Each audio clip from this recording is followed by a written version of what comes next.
सिर्फ हंगामा खड़ा करना मेरा मकसद नहीं, मेरी कोशिश है कि ये सूरत बदलनी चाहिए। सिर्फ हंगामा खड़ा करना मेरा मकसद नहीं, मेरी कोशिश है कि ये सूरत बदलनी चाहिए। मेरे सीने में नहीं तो तेरे सीने में सही, मेरे सीने में नहीं तो तेरे सीने में सही, हो कहीं भी आग लेकिन आग जलनी चाहिए, हो कहीं भी आग लेकिन आग जलनी चाहिए। बकौल शायर ये पंक्तियां हमें मोटिवेट करती है कि स्टेज पे हम किस तरह से किसी भी चीज़ की शुरुआत कर सकते हैं, किसी भी टॉपिक की शुरुआत कर सकते हैं। और आज हम बात करने जा रहे हैं स्टेज फोबिया की। जो किसी भी पर्सन को जब स्टेज पे जाते हैं तो हमें एक हिस्ट्री चार्ट होती है, डर लगता है।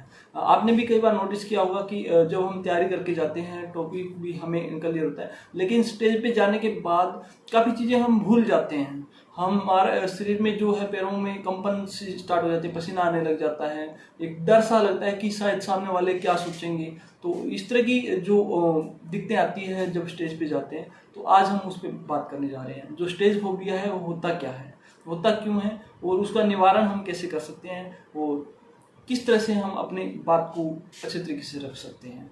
तो स्टेज फोबिया के बारे में हम बात करेंगे। स्टेज फोबिया किसी भी व्यक्ति को हो सकता है जब पहली बार वो स्टेज पे जाता है या एक दो बार जब स्टेज पे जाता है, तो उसके मन में एक आशंका रहती है, एक डर रहता है कि शायद मेरे से कोई गलती ना हो जाए, शायद सामने वाले मेरे पे हंसेंगे, या मुझसे गलती होगी तो सामने वाले हंसेंगे, मेरा मजाक उड़ाएंगे। तो इस डर के कारण भी वो जो याद की हुई चीज़ें होती है, जो उसके माइंड में चीज़ें होती है, वो भी वो भूल जाता है। तो कहीं ना कहीं उसके मन में आशंका रहती है, शंका रहती है कि गलती ना हो जाए।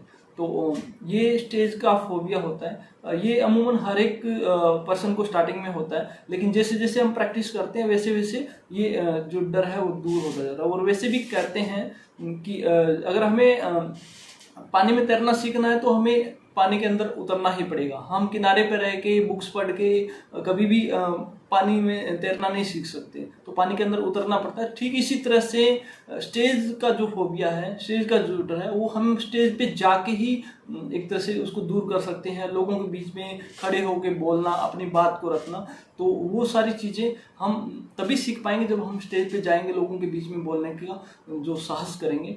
तो धीरे धीरे हमारी प्रैक्टिस होती जाएगी और हमारा जो हौसला है वो बढ़ता जाएगा।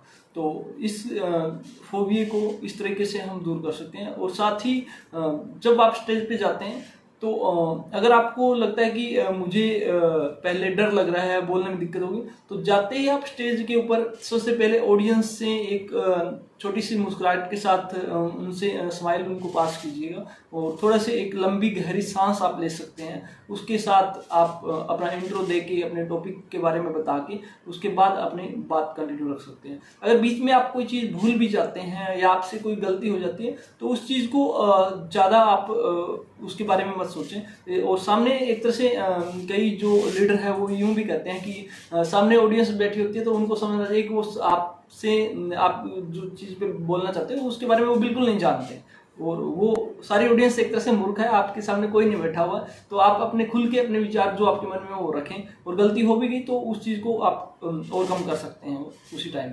तो और सामने अगर आपको लगता है कि बीच में कोई चीज़ मुझे याद नहीं है, भूल रहा हूँ, तो उस टाइम आप सामने वाले ऑडियंस से कोई क्वेश्चन भी कर सकते हैं, उनसे उन्हें भी, सामने वाले ऑडियंस को भी इंगेज आप साथ में कर सकते हैं, उनसे कोई चीज़ पूछ सकते हैं उसी टॉपिक से रिलेटेड।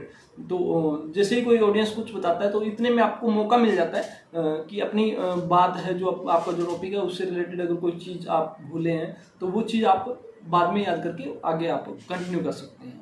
तो ये है हमारा स्टेज फोबिया। और आप इस वीडियो को ज़्यादा से ज़्यादा लोगों तक शेयर करें जो स्टेज पे जाना चाहते हैं। ये हमारा एपिसोड नंबर 2 था, और नेक्स्ट वीडियो में हम जो पब्लिक स्पीकिंग है, स्टेज फोबिया, जो इस तरह की जो चीज़ें होती हैं उनके बारे में हम डिस्कस करेंगे।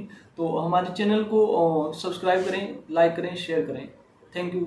जय हिंद, जय भारत।